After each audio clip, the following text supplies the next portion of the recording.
Hello friends, welcome all of you on my YouTube channel here Anand nursing file. Friends, आज हम video में मेस्टोडाइटिस का nursing care plan यहाँ पर देखने जा रहे हैं। जो यहाँ पर आप नर्सिंग केयर प्लान देखोगे, टोटल यहाँ पर 5 नर्सिंग केयर प्लान, उनके डायग्नोसिस, इंटरवेंशन, ये आप यहाँ पर देखोगे। नर्सिंग केयर प्लान हमने जो नर्सिंग प्रोसेस स्टेप्स हैं, nursing assessment, diagnosis, goal, planning और इंटरवेंशन, रेशनल इवेल्यूशन, इनके थ्रू हम यहाँ पर नर्सिंग केयर प्लान को कंप्लीट करेंगे, जो आपके लिए उपयोग होगा फॉर एग्जामिनेशन के लिए और फॉर द असाइनमेंट वर्क के लिए। तो आप प्लीज़ वीडियो को ध्यान से देखिएगा, वीडियो को लाइक कीजिएगा, और जिन्होंने अभी तक मेरा यूट्यूब चैनल आनंद नर्सिंग फाइल सब्सक्राइब नहीं किया है तो प्लीज़ मेरे यूट्यूब चैनल को सब्सक्राइब कीजिएगा। तो ये देखते हैं मेस्टोडाइटिस का nursing care plan. Nursing care plan से पहले देखते हैं शॉर्ट इंट्रोडक्शन ऑफ मेस्टोडाइटिस। मेस्टोडाइटिस क्या होता है? Mastoiditis is a bacterial infection of the mastoid hair cells surrounding the inner ear and middle ear. The mastoid bone, which is full of these ear cells, is part of the temporal bone of the skull. Mastoiditis mastoid ear cells का infection होता है। mastoid ear cell temporal bone के अंदर जो mastoid bone है वहाँ पर ये पाई जाती हैं, और ये इनर ईयर और मिडिल ईयर को घेरे हुए होती हैं। It is most common in children than adult. Mastoiditis सामान्यतः बच्चों में अधिक पाया जाता है। नेक्स्ट देखते हैं मेस्टोइडाइटिस साइन एंड सिम्टम्स। इसके देखते हैं क्लिनिकल मैनिफेस्टेशन मेस्टोइडाइटिस के: fever, irritability and lethargy, swelling of the ear lobe, redness and tenderness behind the ear, drainage from the ear, bulging and drooping of the ear pain, hearing loss of the affected ear. तो ये defining characteristics या sign symptom या clinical manifestation mastoiditis के। तो ये था एक short introduction मेस्टोइडाइटिस का। नेक्स्ट देखते हैं नर्सिंग केयर प्लान। तो यहाँ देखते हैं सबसे पहले मेस्टोइडाइटिस का nursing care plan number first. तो यहाँ लिखना है, एक टेबल ड्रॉ करना है जिसमें सबसे पहले nursing assessment, diagnosis, goal, planning और इंटरवेंशन, रेशनल इवेल्यूशन, ये सारे स्टेप्स लिखने हैं हमको। जो नर्सिंग प्रोसेस है, नर्सिंग केयर प्लान के स्टेप्स होते हैं नर्सिंग असेसमेंट में: सब्जेक्टिव एंड ऑब्जेक्टिव डाटा। तो सबसे पहले देखते हैं subjective data. Patient verbalize about ear pain and drainage from ear. And objective data: ear assess pain और rating scale, frequent crying, swelling of the ear lobe, redness and tenderness behind the year. तो ये थे subjective and objective data. इनके basis पे हम यहाँ पर एक नर्सिंग डायग्नोसिस लिखेंगे। जो फर्स्ट नर्सिंग डायग्नोसिस होगा, यहाँ पर नर्सिंग डायग्नोसिस होगा acute pain and discomfort related to inflammation of the mastoid process secondary to middle ear infection. तो यहाँ पर पेशेंट को पेन फील हो रहा है जो मेस्टोइड प्रोसेस में इन्फ्लामेशन है इसके कारण, इन्फेक्शन के कारण, और उसको डिस्कम्फर्ट भी महसूस हो रहा है। ये हमने सब्जेक्टिव एंड ऑब्जेक्टिव डाटा के बेसिस पे लिखा है। गोल होगा यहाँ पर to relieve pain and discomfort, means patient का हमको पेन एंड डिस्कम्फर्ट दूर करना है। इसके लिए हम डिफरेंट इंटरवेंशन यूज़ करेंगे। उसको हमें लिखते हैं प्लानिंग और इंटरवेंशन, और इसका rationale means what is the reason behind this intervention, means जो इंटरवेंशन हम पेशेंट को देने जा रहे हैं उसके पीछे क्या रीजन है। तो देखते हैं फर्स्ट होगा assess the pain characteristics like location, intensity, severity, frequency and other associated symptom like redness, swelling, ear discharge, color, amount, odor, etc. This होगा assessment helps in early intervention process. Number second, monitor and record the patient's vital signs closely. This होगा pain may cause alteration in vital signs. Number third, advise the client to lie in upright position or turn to the non-affected ear. This होगा to enhance comfort and reduce pain. Number 4, provide calm and quiet environment, comfortable position to the patient. Reshnuka to promote comfort. Number 5, advise the client to avoid air travel. Reshnuka to relieve pain and prevent further complication. Number 6, encourage the patient for recreational and diversional activities. Reshnuka to distract from discomfort. Number 7, apply balm compress over the patient affected ear as ordered by doctor. Reshnuka 8, promote vasodilation and reducing pain. Number 8, administer prescribe antibiotics, systematic and local, to treat infection and reduce inflammation. Number 9, administer prescribed pain medications, example acetaminophen, brufen, to relieve pain. तो different intervention थे, यहाँ पर total हमने 9 intervention लिखे हैं, जिसमें सबसे पहला था असेसमेंट हो गया पेन का, पेन रेटिंग स्केल पे, then next vital sign monitor किए, नेक्स्ट पेशेंट को अपराइट पोजीशन। तो इस तरह से डिफरेंट हमने यहाँ पर इंटरवेंशन लिखे हैं, पारोकम्प्रेस, antibiotic, pain medications. After writing these interventions we write the evaluation steps for this care plan. तो ये सभी इंटरवेंशन लिखने के बाद हम इवैल्यूएशन लिखेंगे। यहाँ पर इवैल्यूएशन लिखना है, now pain is relieved and patient feel comfort, means हमारा गोल था टू रिलीव पेन, वो हमने अचीव किया है बाई डिफरेंट इंटरवेंशन जो हमने पेशेंट को प्रोवाइड किए। तो ये इस तरह से आपको nursing care plan number first लिखना है मास्टरडाइटिस का। नेक्स्ट देखते हैं nursing care plan number second.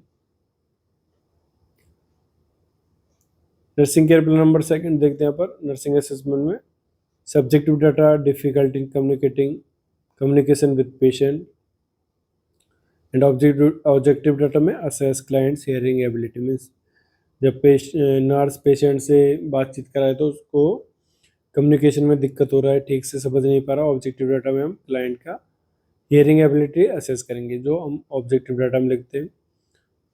तो सब्जेक्टिव एंड ऑब्जेक्टिव डाटा के बेसिस पर यहाँ पर हम नर्सिंग डायग्नोसिस लिखते हैं। तो इसमें होगा ineffective verbal communication on related to hearing deficit secondary to inflammation of the mastoid process. तो इसका मतलब यहाँ पर मैस्टोइड प्रोसेस की इन्फ्लामेशन के कारण जो पेशेंट की हियरिंग एबिलिटी है, मीन्स सुनने की क्षमता थोड़ी कम हुई है, इससे कि जो वो ठीक से कम्युनिकेट नहीं कर पा रहा। तो गोल लिखना है यहाँ पर to improve hearing and communication, means patient का हमको हियरिंग और कम्युनिकेशन इम्प्रूव करना है। तो देखते हैं प्लानिंग और intervention and their rationale. First देखते हैं assess the patient hearing ability and degree of hearing loss and its impact on communication. This helps in early intervention process में पेशेंट की हमको hearing और कम्युनिकेशन एबिलिटी देखना है कि मीन्स किस तरह से पेशेंट को कठिनाई आ रही है, जिससे कि हम सारा मैनेजमेंट कर सकें, जो जल्दी से जल्दी पेशेंट को इंटरवेंशन प्रोवाइड कर सकें, क्या बेसिस हो गया सारा। Next second, ratio of the patient that hearing loss is not permanent and will regain as the infection resolve, means patient को हमको बताना है कि हियरिंग लॉस इन्फेक्शन के कारण, जैसे इन्फेक्शन ठीक होगा तो ये सारा रिजॉल्व हो जाएगा। तो इसका रेशनल होगा, मीन्स इससे पेशेंट की एंजाइटी दूर होगी। Number third, provide calm and quiet environment to the patient.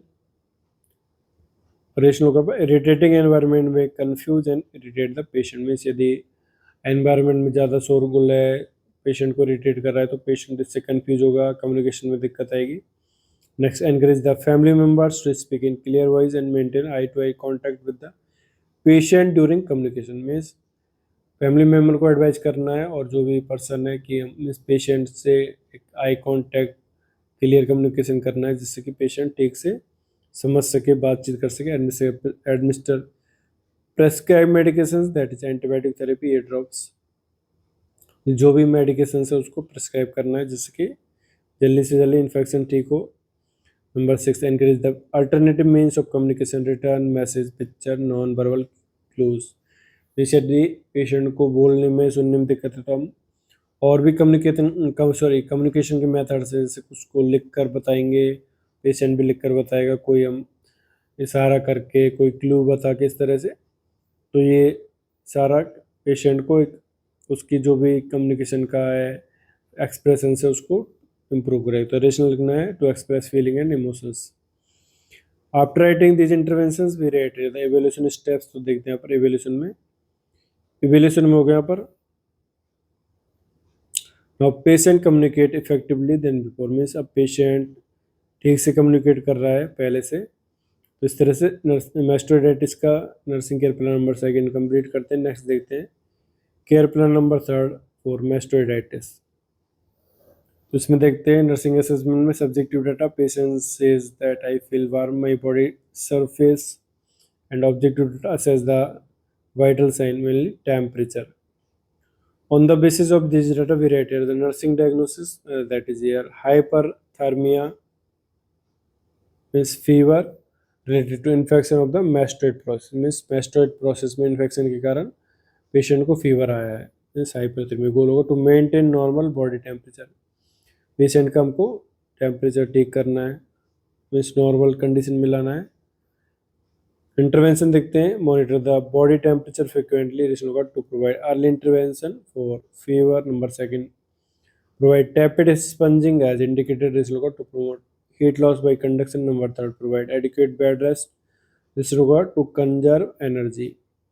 Next, number fourth, provide calm and quiet environment, for enhance patient comfort. Number fifth, advise to drink plenty of fluids, to hydrate the client. Number six, administer medications as prescribed, antibiotics, antipyretics and analgesics, sorry, intervention में लिखना है सारी medications. तो rational में इसका देखते हैं, antibiotic to treat infection, antipyretic to treat fever and analgesics to reduce pain. After writing these interventions we write the evolution steps for this care plan. तो देखते हैं केयर प्लान नंबर 3 के evolution. तो evaluation लिखना है, now patient having normal body temperature, means goal तुम्हारा to maintain normal body temperature, वो यहाँ पर अचीव किया है बाई डिफरेंट इंटरवेंशन जो पेशेंट को प्रोवाइड किए। तो इस तरह से केयर प्लान नंबर 3 को कंप्लीट करते हैं। नेक्स्ट देखते हैं care plan number 4 for mastoiditis. तो यहाँ पर देखते हैं नर्सिंग असेसमेंट में subjective data, patient says that I am very anxious about ear discharge, ear pain and surgical procedure. इसमें होगा, सॉरी, ऑब्जेक्टिव डाटा होगा patient looking dull, anxious and restlessness.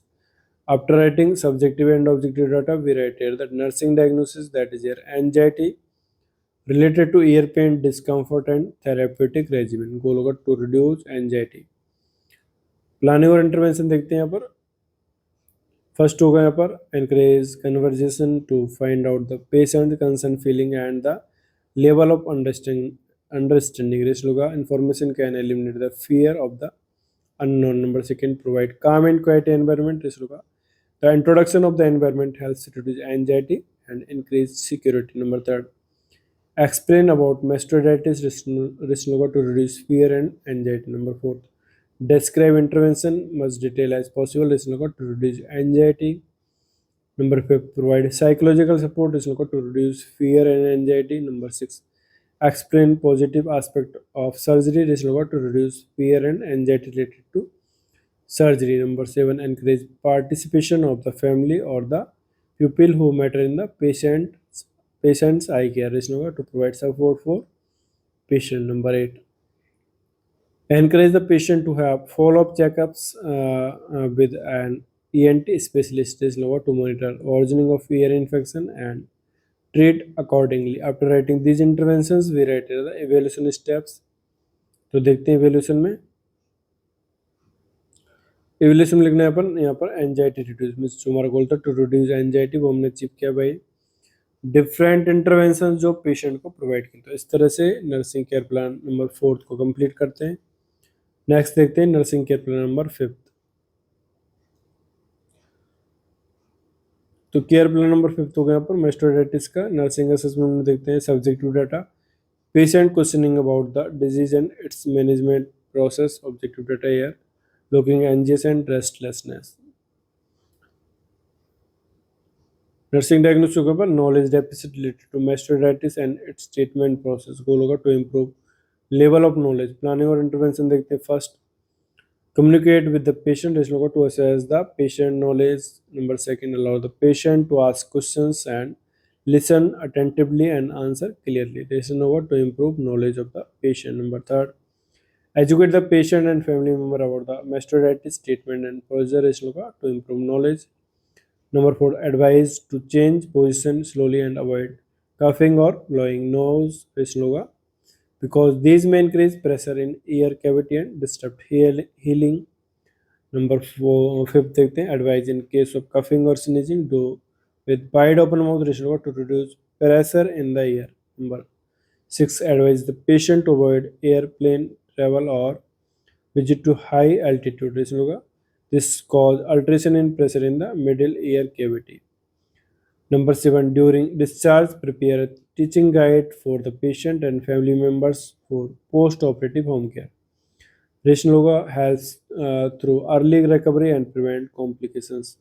After writing these interventions for this care plan, we write here the evaluation steps. देखते हैं evaluation में लिखना है यहाँ पर now patient and family member having sufficient knowledge about mastoiditis.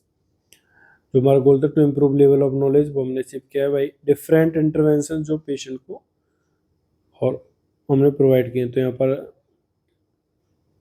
मेस्टोडाइटिस का care plan number 5 complete होता है। तो ये थे यहाँ पर मेस्टोडाइटिस के 5 केयर प्लान आपने देखे थे, इसमें डिफरेंट डायग्नोसिस थे और इस तरह से हमको ये सारे केयर प्लान लिखने हैं। तो फ्रेंड्स ये था आज का हमारा वीडियो जिसमें आपने मेस्टोडाइटिस का नर्सिंग केयर प्लान यहाँ पर देखा। आप आसानी से ये सारा वीडियो के थ्रू नोट कर सकते हो और अपना एग्जाम वर्क प्रिपरेशन और practical file examination work purpose complete कर सकते हो। तो फ्रेंड्स आई होप कि आपको वीडियो अच्छा लगा तो प्लीज़ वीडियो को लाइक कीजिएगा, कमेंट कीजिएगा, शेयर कीजिएगा और जिन्होंने अब तक मेरा यूट्यूब चैनल आनंद नर्सिंग फाइल सब्सक्राइब नहीं किया तो प्लीज़ चैनल को सब्सक्राइब कीजिएगा। Thank you.